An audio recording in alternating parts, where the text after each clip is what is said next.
Hello everyone, कैसे हैं आप सब लोग। उम्मीद करता हूं आप सब लोग बहुत ही अच्छे होंगे। आज की वीडियो में हम कवर करेंगे साइंस का चैप्टर कोल एंड पेट्रोलियम, जो कि एएमयू, जामिया, बीएचयू, जेएनवी और सैनिक स्कूल के 9th एंट्रेंस के लिए काफ़ी हेल्पफुल होने वाला है। आइए स्टार्ट करते हैं। सबसे पहले हम बात करेंगे नेचुरल रिसोर्सेज की। रिसोर्सेज क्या होते हैं? जो हमारी बेसिक नीड्स को पूरी करते हैं। तो नेचुरल रिसोर्सेज वो रिसोर्सेज होते हैं, वो फैसिलिटीज़ या वो चीज़ें जो हमको नेचर के थ्रू मिलती हैं, नेचुरल हैं, तो उनको बोलते हैं नेचुरल रिसोर्सेज। जैसे कि sun, forest, rock, minerals, animals, air, oil, water, soil. These all are provided through nature and these are known as natural resources. Nature resources को हम दो तरीके से क्लासीफाई कर सकते हैं: inexhaustible nature resource and exhaustible natural resource. Inexhaustible nature resources में क्या होता है? दी resources are present in unlimited quantity in nature and are not likely to be exhausted by human activities. ये जो है वो अनलिमिटेड क्वांटिटी में है, कभी भी ख़त्म होने के चांसेस नहीं है। इसके एग्जांपल हैं एयर, सनलाइट एट्सेट्रा। वहीं अगर हम बात करें एग्जॉस्टिबल नेचर रिसोर्सेज की, the amount of these resources in nature is limited, they can be exhausted by human activities. ये बहुत ही लिमिटेड अमाउंट में प्रेजेंट है और ये ह्यूमन एक्टिविटीज़ के थ्रू ख़त्म भी हो सकते हैं अगर इसे हम यूज़ नहीं, अच्छे तरीके से यूज़ नहीं करेंगे तो। एग्जाम्पल है इसका forest, wild life, minerals, coal, petroleum and natural gas.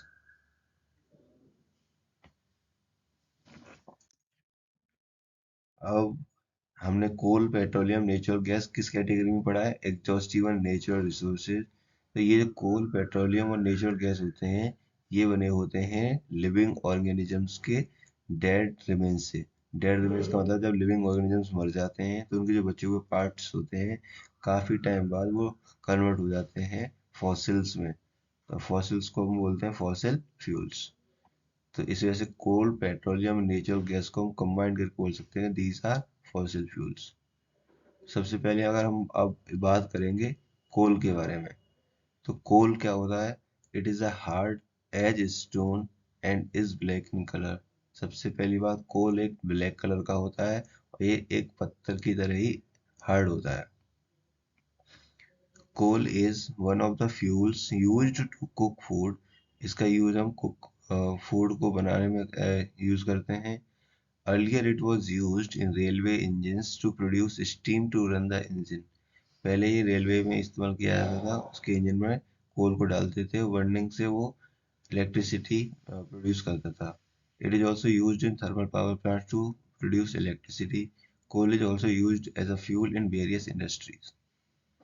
वहीं पर अगर हम बात करें, the slow process of conversion of dead vegetation into coal is called carbonization. सबसे इम्पोर्टेंट है, यहाँ से डायरेक्ट पूछ लिया गया कई बार क्वेश्चन, तो मार्क कर लेना इम्पोर्टेंट से कि कार्बनाइजेशन क्या होता है।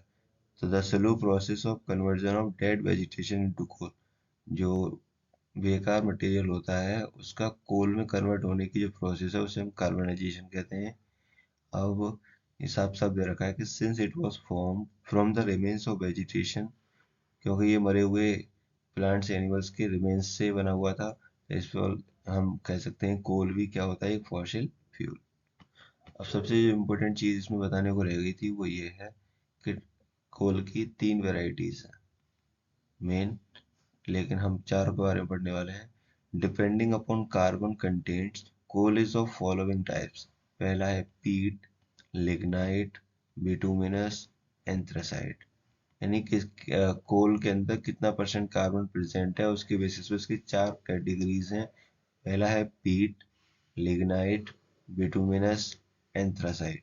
पीट के अंदर होता है 60% कार्बन, लिग्नाइट के अंदर होता है 70% कार्बन, बिटुमिनस के अंदर होता है 78% टू 83% कार्बन। वहीं पर एंथ्रासाइट के अंदर होता है 90% कार्बन। इन सब के बीच सबसे ज़्यादा कार्बन किसके अंदर प्रेजेंट है? एंथ्रासाइट के। तो इसीलिए हम कह सकते हैं कि जो एंथ्रासाइट है वो प्योरेस्ट फॉर्म होती है कोल की। क्या होती है? प्योरेस्ट फॉर्म होती है कोल की। तो क्वेश्चन यहाँ से डायरेक्ट बनेगा कि which of the following is the purest form of the coal? Answer is going to be anthracite. In case पूछता है which of the following is least carbon containing coal? The answer is going to be peat.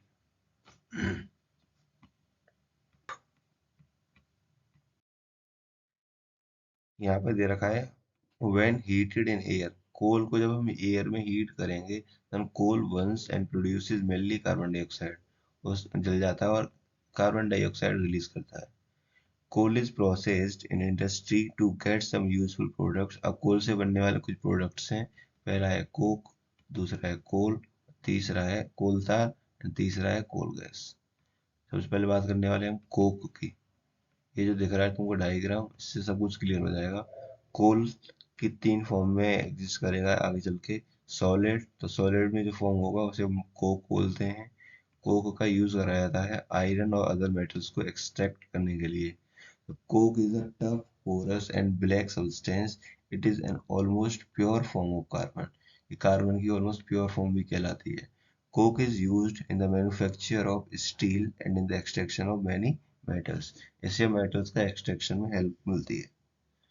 वहीं पर अगर हम liquid form में बात करें तो कोल तार हो जाता है. कोल तार में convert.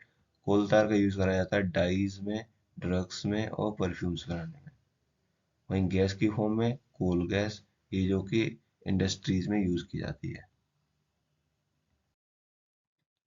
Now if we talk about coal tar, it is a black thick liquid with an unpleasant smell. It is a mixture of about 200 substances. Products obtained from coal tar are used as starting material for manufacturing various substances used in everyday life and in industry like synthetic dyes, drugs, explosive perfumes, plastics, paints, photographic materials, roofing materials, etc. और सबसे important ये है जो naphthalene walls, जिससे हम कीड़े या फिर इंसेक्ट्स को भगाने के लिए यूज़ करते हैं, वो भी कोल तार से ही बनती है. अब इम्पोर्टेंट चीज़ है ये.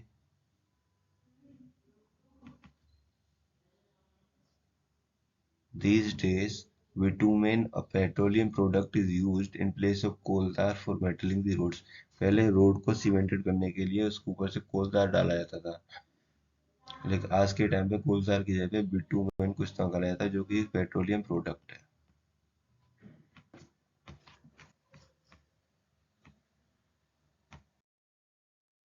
अब हम बात करते हैं कोल गैस की. जो कोल गैस होती है वो गैसियस फ्लूइड है obtain from processing of coal to get coke. और सबसे इम्पोर्टेंट यहाँ पे कोल गैस है वो किसका मिक्सचर है? Methane and hydrogen. Methane and hydrogen with some carbon monoxide. तीन चीज याद रखनी है. कोल गैस एक गैसियस फ्लूइड है. और ये कब बनती है कोल गैस? जब कोल से हम कोक बनाते हैं. और मीथेन और हाइड्रोजन का ये कॉम्बिनेशन होता है, मिक्सचर होता है. कोल गैस के यूजेस क्या हैं? It is used as a fuel. It is used for lighting purposes. लेकिन आजकल लाइट की जगह पर ये सोर्स ऑफ हीट इस्तेमाल की जाती है. तो सबसे पहले वर्ल्ड का जो पहला ऑयल वेल था वो पेनिनसिल्वानिया यूएसए में बना था 1859 में. 8 साल बाद 1867 में ऑयल वॉज स्ट्रक एट पाकू इन आसाम. अब इंडिया के अंदर ऑयल आसाम, गुजरात, मुंबई और गोदावरी और कृष्णा नदी के किनारे भी मिलता है. वहीं पर हम नेक्स्ट टॉपिक बात करते हैं. हमने कोल वाला पोर्शन खत्म कर दिया है. अब we will talk about petroleum. So petrol and diesel obtained from natural resources called petroleum. Petroleum के दो प्रोडक्ट हैं, पेट्रोल और डीजल. और पेट्रोलियम जो वर्ड है वो दो वर्ड से मिलकर बना है, पेट्रा प्लस ओलियम. पेट्रा का मतलब है रॉक्स, ओलियम का मतलब है ऑयल. तो मतलब ये रॉक्स के नीचे, जब अर्थ में रॉक्स दबे हुए हैं नीचे, उनसे जो ऑयल प्रोड्यूस होता है उसे पेट्रोलियम बोलते हैं. Petroleum was formed from organisms living in the sea. समुद्र में रहने वाले ऑर्गेनिज्म से बना है. जब ये ऑर्गेनिज्म मर जाते हैं, their body settled at the bottom of the sea and got covered with layers of sand and clay. Over millions of years, absence of air, high temperature and high pressure transformed the dead organisms into petroleum and natural gas. तो यहाँ से petrol की जो हमें मिलती है, क्या हम उसे डायरेक्टली यूज करते हैं? नो. उसकी होती है रिफाइनिंग. रिफाइनिंग में क्या होता है? रिफाइनिंग में इसकी जो अलग अलग पार्ट्स हैं या फिर अलग अलग जो कंपाउंड मिक्स होते हैं उनको अलग अलग किया जाता है.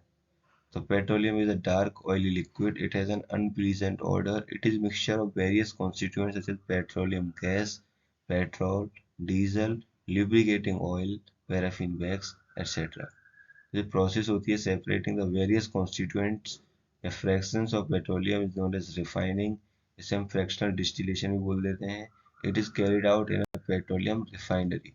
वही पेट्रोलियम रिफाइनरी में ये जो पिक्चर दिख रही है आपको पेट्रोलियम रिफाइनरी की. यहाँ पर पेट्रोल को पेट्रोलियम से अदर कॉन्स्टिट्यूएंट्स जो कंपाउंड से उनको एक्सट्रैक्ट किया जाता है, अलग अलग किया जाता है. तो बहुत इंपॉर्टेंट है, 1 मार्क क्वेश्चन यहाँ से डायरेक्टली पूछ ही जाता है. तो which of the following is known as crude oil. कच्चा तेल. Petroleum is also known as crude oil. Many useful substances are obtained from petroleum and natural gas, and these are known as petrochemicals. क्या बोलते हैं उन्हें? Petrochemicals. These are used in the manufacture of detergents, fibers, polyester, nylon, acrylic, etc., polythene, and other man-made plastics. Hydrogen gas obtained from natural gas is used in the production of fertilizers. Due to its great commercial importance, petroleum is also called black gold. इसको हम अच्छे level पे use करते हैं तो इसे हम black gold भी कहते हैं. अब बात करते हैं पेट्रोलियम के कॉन्स्टिट्यूएंट्स क्या क्या होते हैं और उनके यूजेस क्या हैं. तो पेट्रोलियम के सबसे पहला जो कॉन्स्टिट्यूएंट है वो है एलपीजी की फॉर्म में पेट्रोलियम गैस. इसका यूज कहाँ पे होता है? होम और इंडस्ट्रीज में एज अ फ्यूल. सेकेंड है पेट्रोल, जिसका motor fuel, aviation fuel, solvent for dry cleaning. Kerosene वो फ्यूल की तौर पर यूज किया जाता है. डीजल हैवी मोटर व्हीकल्स और इलेक्ट्रिकल जनरेटर्स में. ल्यूब्रिकेटिंग ऑयल जो कि ल्यूब्रिकेशन के लिए.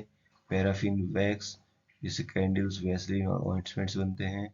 बिटुमेन ये पेंट्स और रोड की सरफेसिंग में हेल्प करता है. Now we will talk about natural gas. Natural gas है वो बहुत ही इंपॉर्टेंट फॉसिल फ्यूल है because it can easily be transported through pipes. और नेचुरल गैस जो होती है अगर हम उसे हाई प्रेशर के अंदर कंप्रेस करेंगे तो ये कंप्रेस नेचुरल गैस बन जाती है जो कि पावर जनरेशन के लिए यूज़ की जाती है. और आजकल तो सीएनजी ट्रांसपोर्ट व्हीकल्स में यूज़ करी जाती है because it is less polluting and it is a cleaner fuel. अब जो ग्रेट एडवांटेज है सीएनजी का वो ये है कि it can be used directly for burning in homes and factories where it can be supplied through pipes. Such a network of pipelines exists in Vadodara, Gujarat, some other parts of Delhi and other places. यहाँ से अच्छी है बात, याद रखिएगा कि हम इसको सीएनजी को डायरेक्ट यूज में ले सकते हैं, बस पाइप्स में हमारे पास तक आनी चाहिए. और इसका ये नेटवर्क है जो पाइपलाइन बिछी हुई है सीएनजी की वो है बड़ोदरा गुजरात में और दिल्ली के कुछ पार्ट्स में भी और अदर प्लेसेस पे भी है. वहीं पर अगर हम बात करें नेचुरल गैस की तो इसको हम manufacture of number of chemicals and fertilisers में यूज करते हैं. India has a vast reserves of natural gas. In our country natural gas has been found in Tripura, Rajasthan, Maharashtra and the Krishna Godavari delta.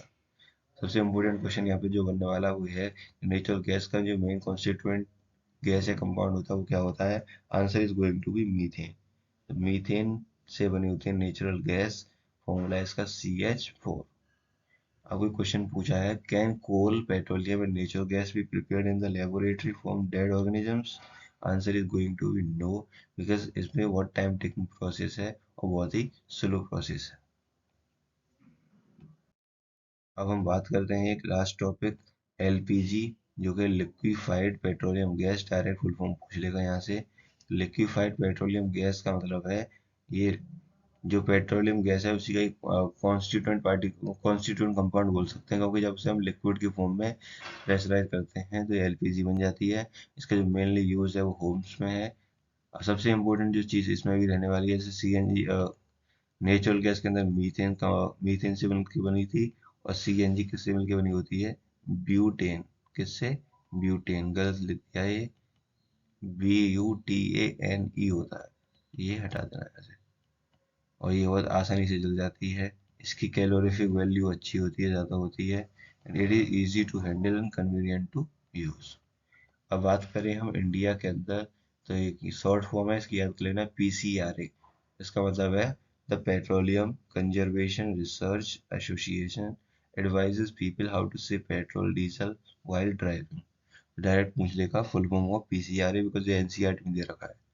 तो टिप्स उन्होंने बताई थी कि ड्राइव करो एक कांस्टेंट और मॉडरेट स्पीड पर, स्विच कर दो इंजन को एट ट्रैफिक लाइट्स और at a place where you have to wait, ensure correct tyre pressure, ensure regular maintenance of the vehicle.